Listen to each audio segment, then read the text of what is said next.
kayu gung susuing angin. Jadi kayu yang agung yang menjadi tempat susuh itu adalah rumah atau muaranya angin. Nah, kenapa? Karena Bimo Sudi ini bertanya kepada gurunya Durna, dikasihlah petunjuk harus pergi ke hutan belantara, yaitu hutan Pawonosoro di Gunung Condromuko. Setelah di hutan itu ketemu dua raksasa.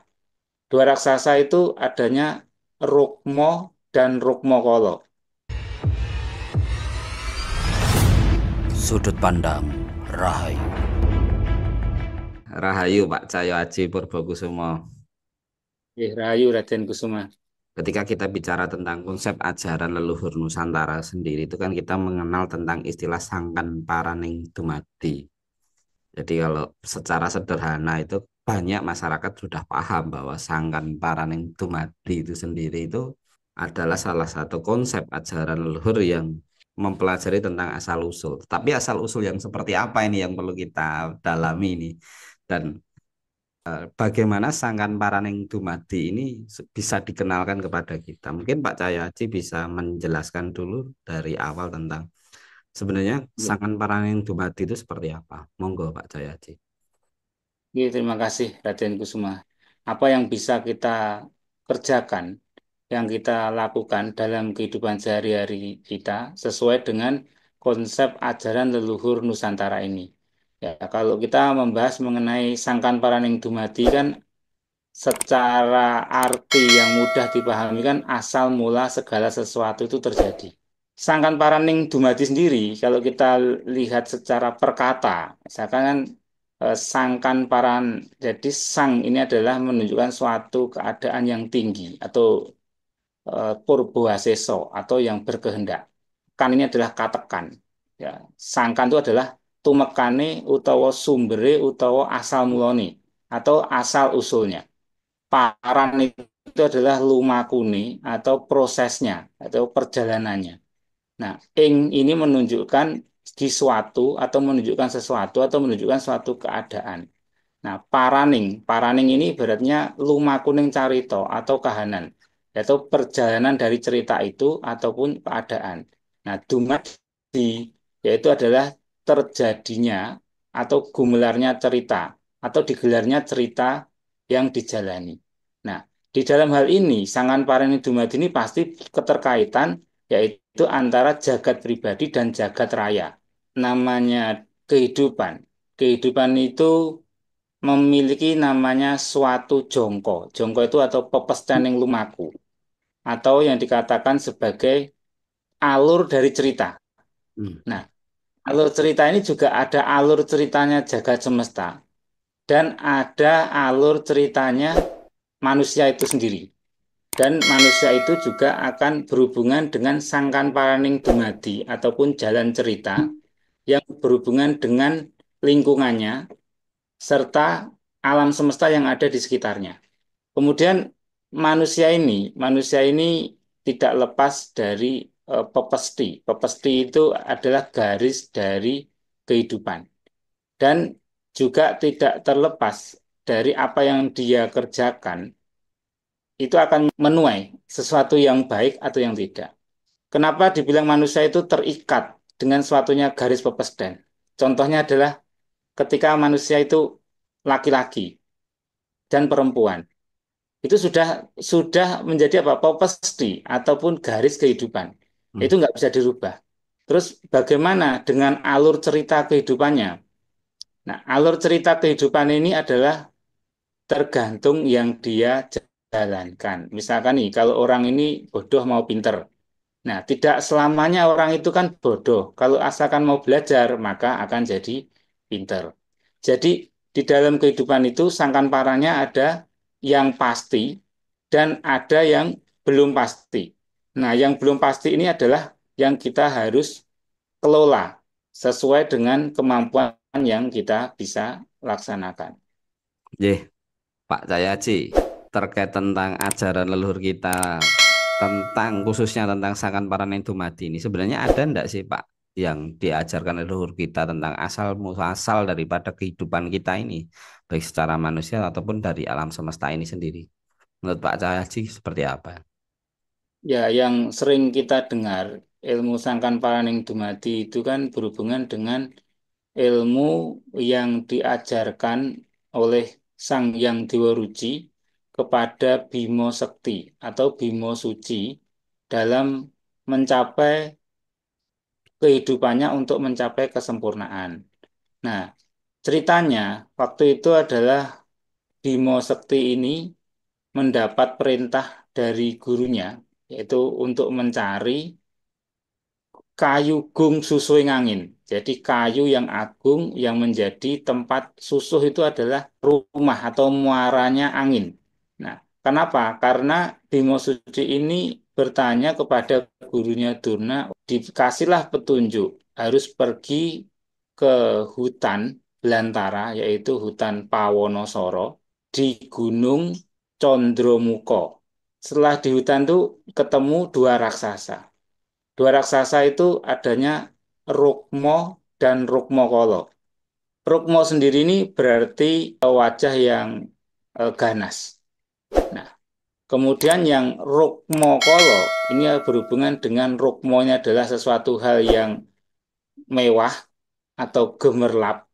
Dan kolo ini adalah bisa dikatakan waktu, juga bisa dikatakan sebagai kolo itu sesuatu hal yang buruk.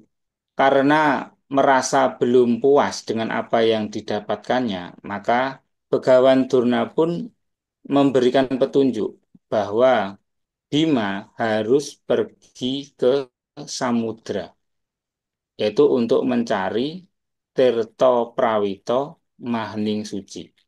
Di situ sangat jelas sekali, Tirto ini adalah air, Prawito ini adalah ya suci atau kemuliaan.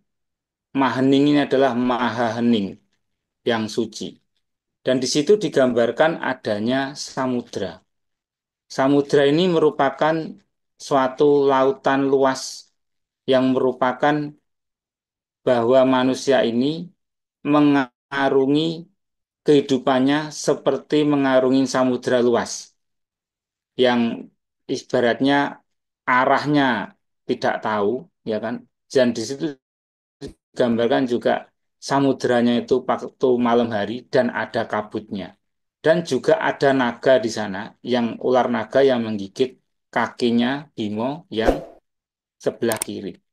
Dalam arti dalam mengarungi samudera luas yang tidak tahu arah harus kemana, harus berjalan kemana, dan masih ada halangan dan rintangan yang harus dijalankan untuk mendapatkan kemuliaan dalam kehidupan.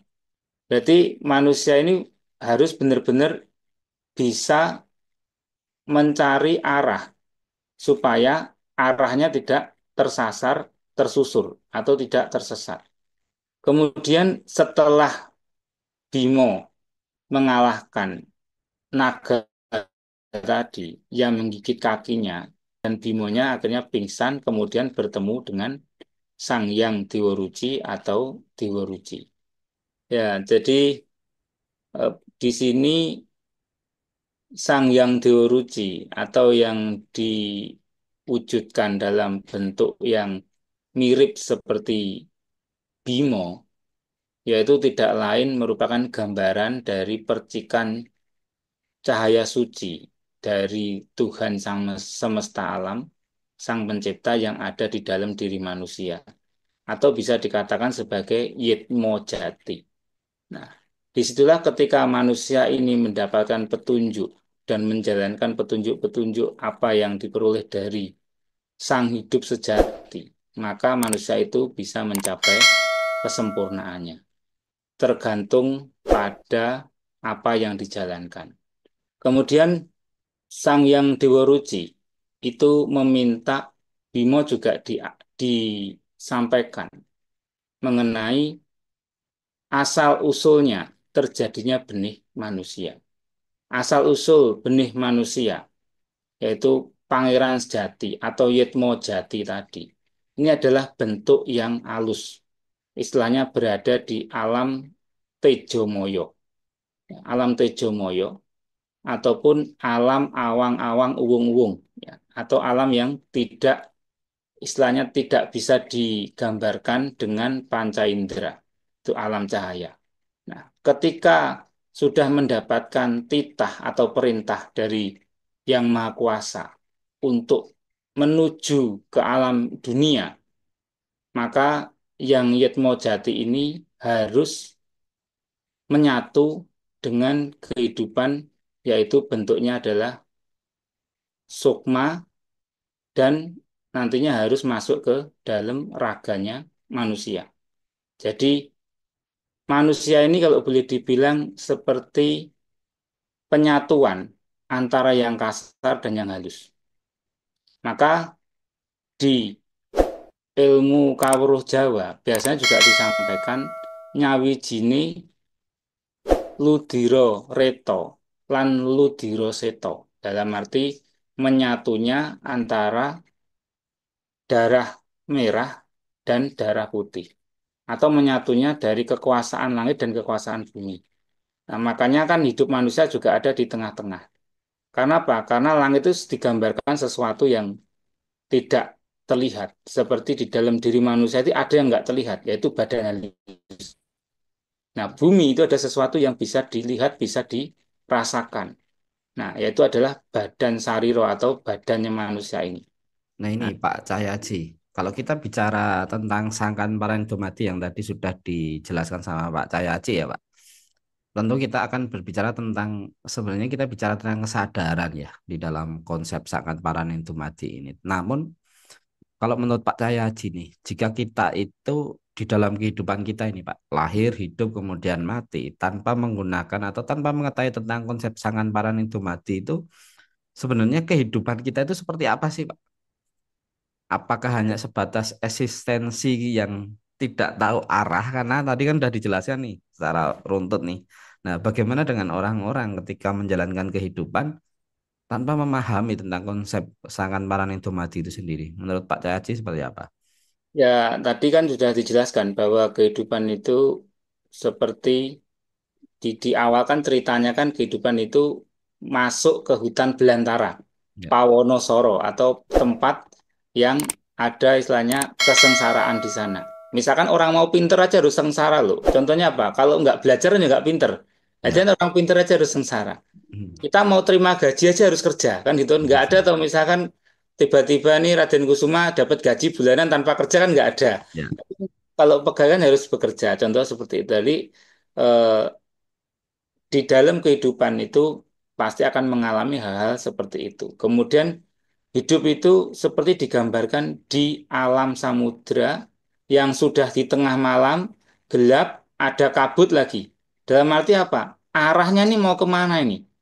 Kita mau ke utara, ke selatan, ke timur, ke barat, tidak tahu arah. Maka ketika orang tidak mempelajari ilmu kawruh sangkan paring dumadi atau dengan kata lain apapun, ketika manusia itu tidak menggunakan daya ciptanya, pemikirannya, budi pekertinya untuk hal-hal tujuan yang luhur, maka dalam kehidupannya tadi pasti akan tersesat. Kenapa? Karena juga digambarkan adanya rukmo, yaitu rukmokolo dan rukmuko. ya. Adanya sesuatu hal yang tidak baik di sana, yaitu gemerlap duniawi atau akan menjadi prasekso atau buto yang hanya mengejar gemerlap dari duniawi saja. Nah, ini Pak Cahaji, ketika kita mempelajari tentang konsep sangan paranindomadi ini Pak, apakah itu juga berarti kita itu sudah memahami tentang garis kehidupan atau garis takdir nih Pak? Nah, kalau kita sudah memahami tentang garis kehidupan atau garis takdir itu, apakah kita memiliki satu kebebasan untuk mengubah itu Pak? Dalam konsep sangan paranindomadi itu ada konsep yang seperti itu enggak? Ya, tadi kan juga ada garis yang pepesten Ya. yang tidak bisa dirubah. Kalau lahir laki, ya sudah pasti laki. Kalau lahir perempuan, udah pasti perempuan. Ini adalah garis pepesten. Hmm. Dan ketika manusia hidup, suatu ketika pasti mati. Ini adalah garis yang pepesten. Kalau ada muda, pasti nantinya juga akan tua. Itu garis yang pepesten. Tapi garis yang carito, nah ini, carito ini apa yang akan kita perbuat itulah yang akan yang menjadi cerita kita nantinya. Hmm. Terus ini Maka Pak Cahyadi, kita kalau kita cek bicara nah, bicara garis kehidupan nih Pak, tadi kan ya, yang sifatnya adalah hal yang sudah pasti ya ketika orang dilahirkan seperti jenis kelamin itu pasti tidak bisa dirubah ini. Nah, bagaimana sesuatu yang memang belum terjadi? Belum terjadi. Ini kan ada proses yang melalui. Seperti kita terkait tentang kehidupan kita ya, tentang pekerjaan, tentang rezeki, tentang jodoh. Apakah itu sudah digariskan? Apakah itu bagian dari proses yang bisa berubah-ubah? Menurut Pak Cahyadi gimana itu, Pak? ya. Jadi apa yang terjadi tadi sesuai dengan apa yang kita kerjakan, Hmm. apa yang kita ciptakan, maka disampaikan apa yang kamu gelar, yaitu jagatmu. Jadi kalau kita udah misalkan menggelar sesuatu, ya itu akan yang akan kita nanti akan kita lalui. Nah, apakah proses itu pas di kehidupan ini aja, ataukah itu proses itu pas di kehidupan sebelumnya? Nah, Ya. ini kan saling saling apa? Saling beruntutan. Maka disitulah maka kita harus mempunyai namanya ciptoning dan cipto sejati tadi. Yaitu Hmm. ketika kita sudah tahu ilmu ini, maka kita haruslah istilahnya merubah lumakune tadi atau lumakune manungso tadi nuju ing karahayun. Begitu kita tahu, maka kita yang kita jalankan sekarang maka akan berdampak terhadap nanti ke depan apa yang kita jalankan. Nah, bagaimana yang misalkan yang dulu-dulu? Nah, yang dulu-dulu itu ya udah akan terjadi cerita yang sekarang. Nah, tetapi kan kita udah tahu tuh. Berarti kalau misalnya terjadi yang sekarang ya kita coba berusaha kita akan untuk merubahnya supaya lebih baik lagi. Contoh lah, misalkan kehidupan yang dulu bertindaknya aur-auran, maka kehidupannya pun kan tidak tertata. Ya. Tapi setelah tahu, maka ketika orang itu merubah, maka setidaknya maka kehidupannya pun akan mulai tertata lebih baik lagi. Nah, ini tadi Pak Cahyadi kan sempat menjelaskan nih tentang kesempurnaan di dalam Sangkan Paran itu Mati nih. Salah satunya adalah tentang keluarga. Ketika orang berkeluarga itu kan sempurnanya orang berkeluarga itu memiliki anak. Nah, tadi saya kembali lagi ke pertanyaan bahwa dalam konsep Sangkan Paran itu Mati ini kan garis takdir kehidupan manusia itu seolah-olah sudah dituliskan nih Pak ya. Selain daripada yang ditetapkan ketika orang lahir tadi jenis kelamin dan lain-lain tadi yang sudah kita sebutkan, kemudian ada proses di mana tentang pekerjaan dan segala macam ini adalah kita bicara tentang proses kita hidup nih. Kita menggelar cerita apa. Ini kan masuk ke ranah kewenangannya kita ya berarti ya Pak Cahyadi. Nah, karena gini Pak Cahyadi, ketika kita bicara tentang jodoh, tadi sempat saya tanyakan, kan ada orang yang nikahnya berkali-kali nih. Ada yang nikahnya sekali sampai nanti mati. Ada yang sama sekali tidak nikah nih Pak. Nah, tiga pilih itu, tiga pilihan tersebut yang dilakukan oleh manusia, apakah itu suatu bagian dari garis takdir atau itu karena kehendaknya manusia itu sendiri? Menurut Pak Cahyadi gimana Pak Cahyadi? Ya itu juga juga ibaratnya sebagai sebagai awal permulaan dari ceritanya dan kemudian sebagai akhir dari ceritanya. Contohnya begini, ketika orang mau menikah, memilih pacar, berarti kan ini kan harus dipilih. Ya. Dipilih dalam arti sifat dan tingkah lakunya. Nah, kalau yang memilih hanya rasa atau gemerlapnya atau rukmokolonya atau gemerlap duniawinya, berarti kan hanya memilih cantiknya saja tanpa melihat sifat dan tingkah lakunya. Maka yang terjadi ketika mengalami bahtera rumah tangga keluarga, ya bisa aja ini terjadi hal-hal yang mungkin tidak diinginkan sampai terjadinya pertengkaran, tidak tentram dan yang lain-lain. Kenapa? Karena hanya memilih dari segi badan wadah. Makanya kan apa yang kamu kerjakan, ya berarti itu adalah apa yang akan kamu apa istilahnya alami, akan kamu jalani. Contoh nih, kalau misalnya memilihnya ya ibaratnya anggaplah seseorang yang cantik, ya, tapi sifat tingkah lakunya tidak baik.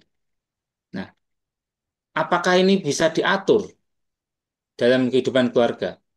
Ya mungkin dia bisa sebagai istri bisa, tetapi kalau nggak bisa diatur nggak bisa tentram.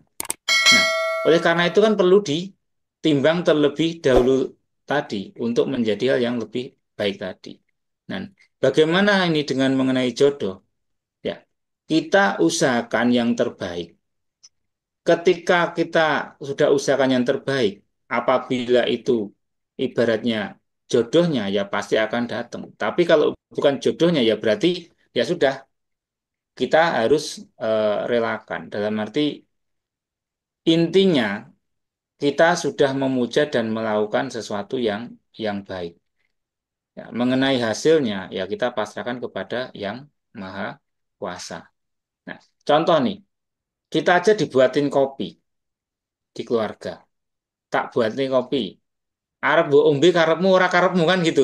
Ya, Ini udah dibuatnya loh. Apalagi kalau kita belum disediakan kopi. Kan contohnya seperti itu. Berarti apa? Ter, ini kan cerita. Ceritanya itu tergantung yang kita menjalankannya. Contoh nih, kalau garisnya pagi akan berubah jadi siang, siang akan berubah jadi malam. Ceritanya hari itu cerah, hari itu mendung atau enggak? Kan begitu. bisa Misalnya beda ya. kalau mendung ada hujan, mau pakai payung apa enggak? Ya terserah yang jalanin, mau kudanan apa ora kan gitu, mau kehujanan apa enggak. Jadi ini pun kita juga di dalam suatu lingkup perjalanan kehidupan yang sudah ada rambu-rambunya, yang sudah ada patokannya, tetapi juga kita karena kita ini hidup, Ya. maka kita juga harus menjalankan kehidupan tadi. Tapi ini Pak Cahyadi yang mau saya tanyakan lagi Pak. Di dalam kehidupan kita sekarang, apakah bisa dikatakan ini sebagai proses kita itu sedang menjalankan hukuman dari hasil kehidupan kita yang masa lalu Pak? Menurut Pak Cahyadi gimana Pak? Ya bukan sebagai hukuman, yang ada istilahnya ya eh, dharma, dharma dari apa yang kita kerjakan, gitu loh. Dharma apa yang kita kerjakan dan tentunya nih kalau kita menjalankan yaitu tergantung ibaratnya ini cocoknya taruh di mana itu kan sesuai dengan keinginan dalang gitu loh. Tetapi contoh nih, kalau misalkan raksasa suruh jadi Arjuna kan ya nggak bisa. Ya, Dalangnya ya bingung kan ngelakok nih gitu loh. Dalangnya akan bingung ini ketika menjalankannya. Nah, ketika misalkan apa pewayangan nih contohnya Abimanyu atau Angkowijoyo atau Kresno ya kan terus disuruh menjadi limbuk kan ya nggak bisa. Nah, jadi itu sudah pasti apa? Sesuai dengan apa yang dikerjakannya. Kalau misalkan gerak-geriknya, sifat tingkah lakunya aja seperti rasekso, ya berarti nanti cocok untuk menjalankan apa? Kehidupan-kehidupan seperti rasekso kan gitu. Kalau dia sudah cocok, dia senang nyaman dengan kehidupan sebagai kesatria, maka kehidupannya pun juga pasti apa? Dibuat ceritanya sesuai dengan kehidupan-kehidupan kesatrianya tadi. Nah, kalau kita udah tahu begini, berarti sangkan paraning dumadi ada di tangan kita yang jalanin, karena ada Sang Yang Dewa Ruci tadi, dan ya. juga kehendak dari alam semesta atau Sang Yang Purbowaseso Jati. Gitu. Nah, Hmm. jadi ini saling apa? Saling keterkaitan. Nah, bagaimana kalau yang nggak tahu? Yang nggak tahu ya tadi, yaitu ibaratnya ini ngaliri bagaimana naturalnya atau alam alamnya seperti apa. Orang kalau nggak paham kan ya syukur-syukur dia kebaikan. Jadi tentunya nanti ceritanya cerita hal yang baik. Tapi kalau misalnya ceritanya yang nggak baik ya pasti akan berhubungan dengan hal-hal yang nggak baik. Gitu. Terus ini Pak Cahyadi, di dalam proses apa namanya antara kita sudah mendapatkan garis konsep, kemudian kita tahu nih proses apa yang perlu kita jalankan. Nah, ketika kita belajar tentang kehidupan ini kan kita tahu bahwa tujuan daripada kehidupan itu salah satunya adalah bagaimana kita bisa mencapai kesempurnaan hidup dari segala macam cerita-cerita yang kita buat. Nah, bagaimana dengan konteks orang yang tidak ingin atau menjalankan kehidupan itu tujuannya tidak untuk mencapai kesempurnaan ya hidup-hidup aja itu menurut Pak Cahyadi gimana ini? Kan ada nih Pak orang yang sudah diajarin tentang ini masa bodoh lah, apatis lah dengan kehidupan ini sehingga dia menjalankan yes apa adanya. Itu menurut Pak Cahyadi gimana itu nanti? Ya, contoh kan begini, eh, tumbuhan. Tumbuhan itu ya sudah, mereka akan menjalankan kehidupan apa adanya. Kemudian binatang, hewan itu juga akan menjalani kehidupan satu apa adanya karena di alam liar. Yang kedua, dia harus menjalani kehidupan yang tidak bisa dia kerjakan istilahnya semaunya sendiri karena dipelihara oleh manusia. Nah, ketika manusia ini kan juga mempunyai pilihan. Dia akan hidup tanpa tatanan atau hidup dengan tatanan. Dalam arti tatanan spiritual ya. Gitu. Nah, kalau misalnya hidup dalam tatanan spiritual, maka pasti dia akan mendapatkan suatu ketentraman, keluhuran dalam kehidupannya.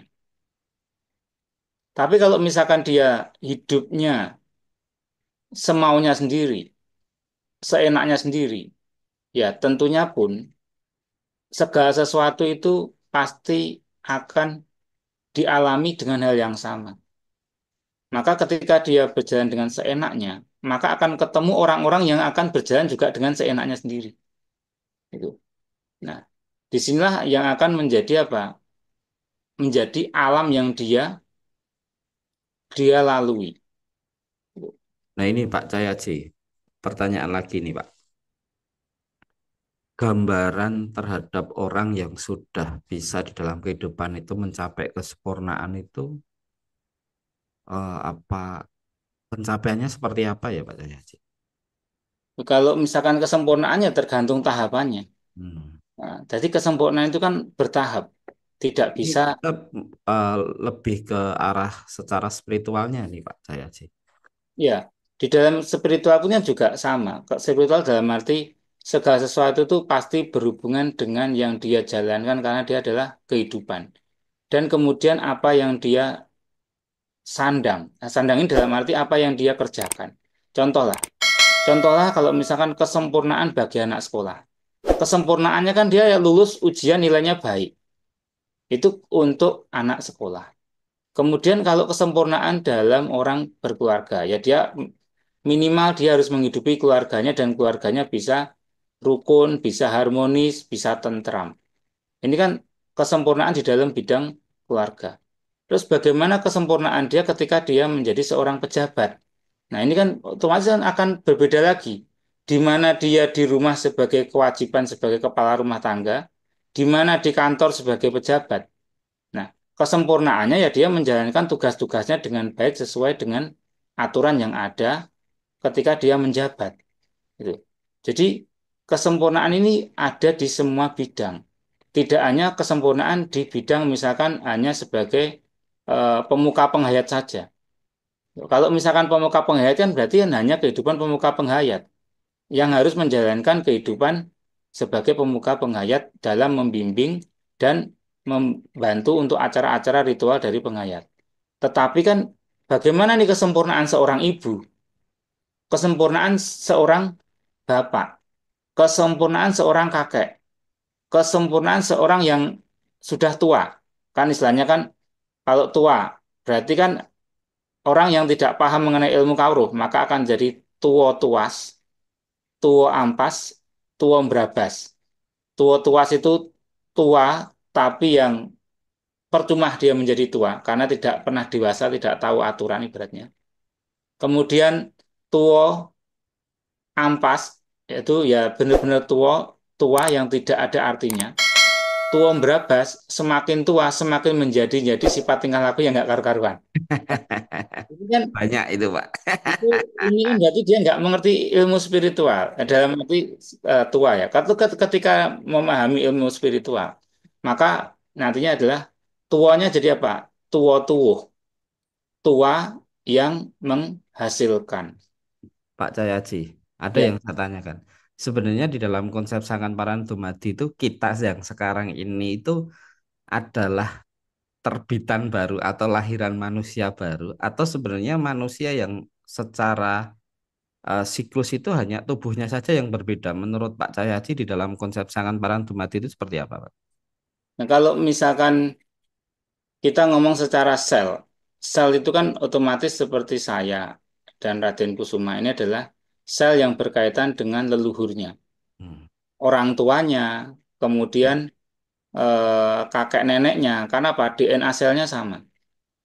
Tetapi kalau dibilang adalah yetmo jatinya, ya otomatis yetmo jatinya ini bisa berbeda-beda. Nah, yetmo jati ini adalah ketika di istilahnya dititahkan lagi untuk menjalani cerita di dunia, gitu. Ya, ya. Nah, Maka kita lanjutkan misalkan ya, makanya di dalam ilmu kawruh sangkan paraning dumadi itu kan sangkan paraning dumadi tadi berhubungan dengan sangkan paraning dumadi terjadinya manusia, kemudian hubungan dengan kehidupannya, berhubungan dengan alam semesta dan sangkan paraning dumadi dalam ketika kembali atau kembali kasih dan jati atau kembali ke sang pencipta. Maka di dalam menjalankan sangkan paraning dumadi ini juga cukup banyak sekali. Misalkan sangkan paraning dumadi ning manembah. Jadi manusia itu nggak usah disampaikan, kamu harus menembah gitu, nggak usah disuruh. Dalam arti manusia itu udah tahu orang Jawa itu urip ono kang nguripake. Jadi itu hidup ada yang menghidupkan. Mati wis ono jongkone. Mati itu sudah ada apa? Sudah ada jalur, sudah ada jalurnya.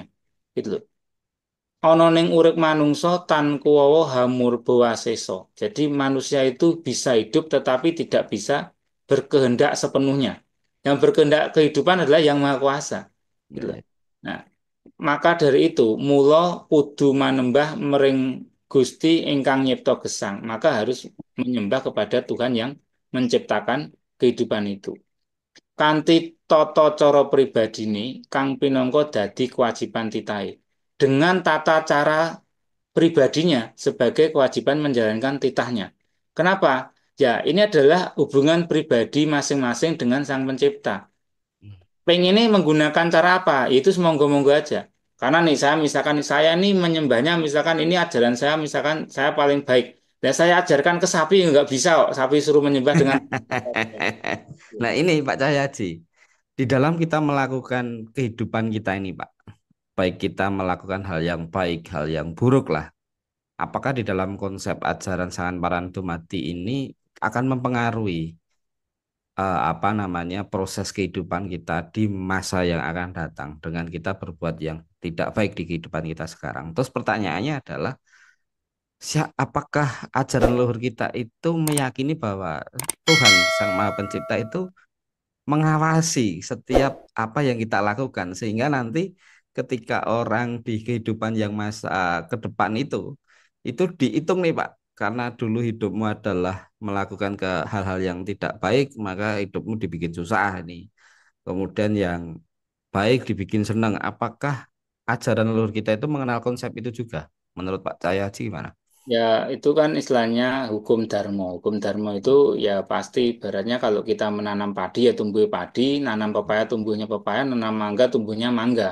Kan Tidak perlu diawasi ya Pak ya, ibaratnya semuanya kan serba otomatis. otomatis. Kameranya aja di mana-mana sekarang bisa otomatis ya. Masa Gusti nggak ada otomatisnya? Ya kan pasti ada istilahnya punggawa-punggawanya kan sudah ada semua. Iya, Misalkan, misalkan nih apa matahari berkeliling kan sudah otomatis, bumi berkeliling otomatis, sudah panas otomatis ya. Tidak otomatis. perlu tidak perlu diamati ya, Pak. Tidak perlu diawasi ya, berarti ya. Ya semuanya sudah berjalan dengan otomatis karena Karena apa? takutnya gini, Pak Cahyadi. Kalau kita nanam pohon kelapa nih, Pak, enggak kita amati nanti yang tumbuhnya adalah mangga ini. Tapi Jadi karena tidak kita amati tetap kelapa tumbuhnya kelapa kan, konsepnya kan seperti itu ya, Pak ya. Jadi paugeraning Gusti itu atau paugeran alam atau pedoman alam itu ya eh, tidak bisa istilahnya tidak bisa disuap.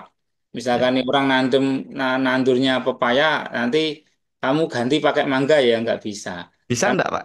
Pepaya didoai jadi apa anggur gitu bisa enggak? Ya kalau itu kan beda, tapi berarti kan itu kan tidak semestinya. Jadi Iya. segala sesuatu itu sudah sudah ada hitungannya sendiri atau matematika alam istilahnya. Makanya kan kita ini kalau berhitung ya lebih baik gunakan udah ikutin aja dengan matematika alam semesta. Jadi ini ilmu sangkaan paling dumadi itu sebenarnya sangat luas sekali apabila kita terapkan dalam kehidupan manusia. Ya, makanya Artinya kalau kita gini Pak, tadi kan kita bicara tentang dalam konteks sangat paran dumadi kan kita bicara tentang siklus kehidupan ya. ya, Kita bisa terlahir kembali dengan bahasa reinkarnasi lah. Artinya ketika kita mengenal memahami konsep sangat paran dumadi sebenarnya secara badan halus ini tidak mengalami kematian ya Pak, karena dia akan terlahir kembali kan. Hanya sel-sel tubuh kita yang sel tubuh pun juga tidak mengalami kematian ya karena sudah beralih ke tubuh yang lain ya, Pak, sudah ke ya, anak, sudah ke keturunan kita kan, sehingga tubuh jasad yang kita pakai inilah yang nanti dia akan memudar, kemudian untuk yang jasad halusnya ini akan menempati satu wadah yang lain lagi ya. Dalam konsep sangat parantomati, apakah siklusnya seperti itu menurut Pak Cahyaji? ya, kalau misalkan yang kelihatan nyata itu adalah sel DNA. DNA itu kan dari orang tua akan dimiliki oleh anaknya. Itu sudah kelihatan nyata sekali kan. Dalam arti kehidupan itu tidak hanya individu, tapi sel itu juga adalah kehidupan. Inti sel juga adalah kehidupan. Gitu. Kalau kita nggak percaya inti sel adalah kehidupan, nggak ada kehidupan. Nah, ya. Kenapa? Sel sperma itu juga punya inti sel gitu loh. Jadi kalau itu nggak ada inti selnya itu nggak akan jadi manusia. Jadi manusia itu asalnya juga dari inti sel. Ini dari ilmu pengetahuannya. Terus kemudian kalau berhubungan dengan yang yitmo jati atau sukmo jati ataupun yang sejatinya hidup, ya dia akan ibaratnya ini akan menunggu perintah aja, nantinya akan kemana sesuai dengan jalur ceritanya. Maka disampaikan di situ wis ora usah sumelang, tidak usah khawatir dalam menjalani kehidupan. Semua diserahkan kepada Yang Maha Kuasa. Dengan catatan, ya diserahkan ke Yang Maha Kuasa semuanya itu ibaratnya ya tergantung apa yang kamu kerjakan karena itu jagatmu kan gitu loh. Contohnya orang yang tadi saya gambarkan misalkan pengen ini jagatnya dia menjalani guru ya maka dia akan jadi jagati guru gitu loh. Nggak bisa kamu menjalankan ini sekolahnya guru terus tiba-tiba kamu mau menjadi seorang pilot kan ya beda lagi. Ini Olah lagi Pak, bisa. sama dengan garis kehidupan tadi gitu loh. Ya, ya, ya. Ke depannya seperti apa kan gitu. Nah, ini Pak Cahyaji, ketika kita bicara tentang Sangkan Paranentu Mati ini ya, lebih dalam lagi nih Pak, bahwa kita secara pribadi itu kan meyakini bahwa kita berasal dari suatu sumber yaitu Tuhan Yang Maha Esa dan kembalinya kepada Tuhan Yang Maha Esa. Bagaimana dengan konteks orang-orang yang tidak percaya dengan konsep Sangkan Paranentu Mati? Apakah hukum tentang Sangkan Paranentu Mati yang diyakini oleh leluhur kita itu berlaku kepada mereka atau mereka kembali ke dumadinya sendiri-sendiri nih Pak? Menurut Pak Cahyaji gimana nih? Kalau segala sesuatu hal yang nyata, ibaratnya mau percaya mau tidak, itu kan tidak ada masalah. Ya. Tapi kenyataannya yang begitu. Misalkan orang nih nggak percaya kalau matahari itu terbit dari timur. Ya nggak apa-apa. Mau dikatakan itu terbitnya dari utara ya nggak apa-apa. Tapi kenyataannya kan terbit dari timur. Hmm. Mau kalau misalkan kalau ada hujan, kalau misalkan tidak pakai payung nanti itu atau nggak pakai mantel atau nggak pakai kalau nggak berteduh kan akan basah ya nggak apa-apa dicoba kan juga akan basah itu kalau Hmm. istilahnya ilmu ilmu alam jadi kalau luhur kita ini mengajarkan suatu hal yang kenyataan maka tadi kan ada sangkan paraning dumadi kan ternyata kan dipecah banyak sekali contoh kan juga sangkan paraning dumadi lumakuning titah manungso Hmm. jadi Sangkan Palang Dumadi ceritanya kehidupan manusia. Jadi urip ono kang uripake, hidup ada yang menghidupkan. Urip kudu dijogo prayogone. Jadi hidup itu dijaga kebaikannya. Lumaku titah kudu nuju ing karahayoning jagat pribadi lan jagat gumelar. Jadi ketika kita berjalan harus menuju kebaikan dari diri pribadinya dan alam semesta. Urip minangka kanugrahan kang tanpa upama. Jadi hidup ini adalah kanugrahan yang tiada taranya. Urip kudu lumaku. Jadi kalau hidup ya kita harus berjalan terus. Jam itu berjalan terus. Ya, Umur ya. kita berjalan terus. Gitu loh. Nggak ada yang misalkan ya, hari ini ulang tahun umurnya 24, besok ulang tahun 24 lagi kan enggak. Gitu loh. Kemudian urip kudu duwe gegayuhan kang luhur. Hidup itu kita harus memiliki gegayuhan yang luhur. Ya, ya, Urip kudu duwe kudu gawe carita kang luhur. Nah, ya. siapa nih yang membuat cerita diri kita luhur? Ya diri kita. Misalkan kita mau jadi cerita yang luhur, minta tolong tetangganya suruh bikin cerita untuk kita. Wong dia aja bikin ceritanya sendiri kok bikin minta Hmm. tolong kita suruh ceritain kita kan itu loh. Nah, harus dari diri kita sendiri. Urip kudu ndarbeni jagat kang agung. Hidup itu harus memiliki jagat yang agung, jagat apa yang dia kerjakan. Urip kudu tumuju ing kasampurnan. Hidup harus menuju kesempurnaan. Kesempurnaan setiap tahapannya tadi. Ya, Jadi kesempurnaan itu banyak sekali. Kesempurnaan misalkan anak sekolah, kesempurnaannya dalam keluarga, kesempurnaannya dalam menjalankan tugas, kesempurnaannya ketika tua menjadi orang tua, ya kan, kesempurnaan menjalankan sesuatu itu sangat banyak sekali yang mesti kita kita kerjakan itu. Nah, terus sangkan paraning dumadining cipto apa yang sudah kita gelar tadi harus terjadi. Bahkan cipto sejati, yo cipto gumulung. Hanoto opo kang dilakoni supaya kang digayuh bisa dadi cipta sampurna yaiku gumelar ing jagat raya. Jadi ciptanya itu harus benar-benar sejati.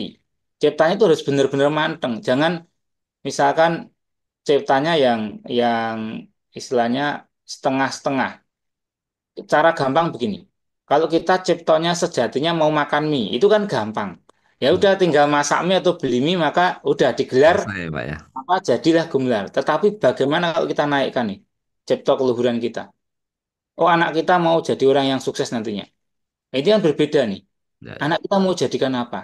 Nah, cipta sejatinya ini sudah berbeda. Apa yang kita kerjakan juga berbeda. Sehingga nanti akan menjadi cipta sampurno. Gitu loh. Nah, kemudian sangkan paraning dumadi gumelar. Tata cara lumaku supaya kang cinipta bisa dumadi. Dalam arti sangkan paring dumadi itu juga harus ada tata caranya, tidak hanya dipikirkan saja. Hmm. Juga harus dilakukan apa? Dilakukan Upaya ya. upaya menjalankan apa yang kita ciptakan ini bisa terjadi. Nah, selain itu banyak sekali yang akan kita bisa kerjakan. Misalkan nih, sangkan paraning dumadi manungsa utama, sangkan paraning dumadi bebrayan agung atau hidup keluarga yang agung, sangkan paraning menjadi raja atau ratu, sangkan paraning menjadi senopati, sangkan paraning bekerja, sangkan paraning memiliki praja yang agung, sangkan paraning mempelajari ilmu kawruh atau mendapatkan ilmu kawruh. Ini kan semua itu adalah sangkan paraning dumadi. Ya, ya. Termasuk ketika sangkan paraning dumadi kasampurnaning pati atau kesempurnaan dalam meninggal dunia. Maka ketika manusia hidup dari bentuk halus menjadi bentuk kasar, itu dikatakan sebagai curigo manjing rongko. Curigo itu adalah pusakanya. Hmm. Rongkonya adalah badannya. Dalam arti, karena hidup ini adalah alam kasar, maka badan halus ada di dalam badan kasar. Ya. Begitu kembali ke kesempurnaannya, maka itu terbalik, yaitu Yang kasar jadi halus ya. marongko manjing curigo. Jadi rangkanya tadi yang masuk ke dalam badan halusnya. Yang halusnya. Maka dikatakan sebagai moksa atau Hmm. menjadi kesempurnaan tadi.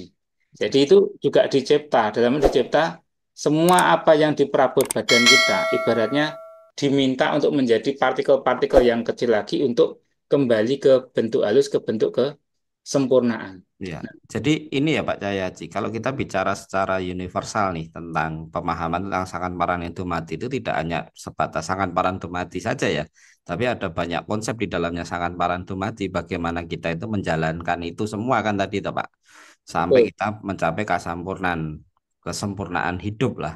Nah, terkadang kan kita masih terbelenggu dalam satu kalimat yang hanya sebatas Sangkan Paraning Dumadi, tapi kita tidak memahami tentang turunan dari ajaran konsep Sangkan Paraning Dumadi sebenarnya ranahnya apa saja yang perlu kita pelajari kan gitu. Karena yang Ya, diramaikan tuh hanya sebatas Sangkan Paraning Dumadi itu apa gitu loh. Ya kalau kita bicara tentang filosofi tentang Sangkan Paraning Dumadi ya selesai hanya di Sangkan Paraning Dumadi saja.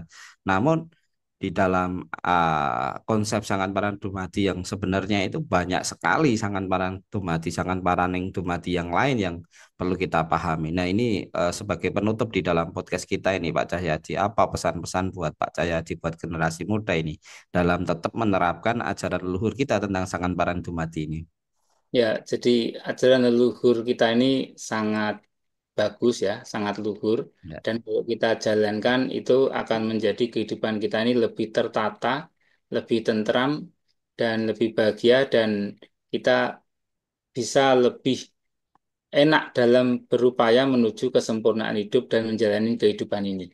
Karena salah satunya adalah ilmu kawruh Sangkan Paraning Dumadi ini sangat-sangat penting untuk menelusuri apa yang sudah kita kerjakan, apa yang akan kita kerjakan, dan nanti apa yang akan kita raih nanti ke depannya. Dan semuanya itu adalah suatu hal yang berhubungan antara satu dan yang lainnya. Oke, kurang kurang lebih begitu ya, Raden Kusuma. Jadi Terima kasih Pak Cahyadi. Saya rasa untuk podcast kita kali ini cukup nih. Jadi kalau ada rekan-rekan semua yang ingin apa yang perlu dibahas oleh kita, silahkan komen di channel YouTube kami. Sebelumnya saya terima kasih Pak Cahyadi, Rahayu. Rahayu Sagung Dumadi. Segala sesuatu yang disampaikan dalam video ini berdasarkan sudut pandang Nomohayu, ajaran dari leluhur Nusantara. Konten ini tidak ada hubungannya dengan keyakinan suatu ajaran agama, melainkan didasari oleh ajaran kepercayaan leluhur Nusantara. Perlu diingat, setiap suku atau daerah memiliki sudut pandang dan tata cara yang berbeda, sesuai dengan pepatah kami, Desa Mawacara, Negara Mawatata.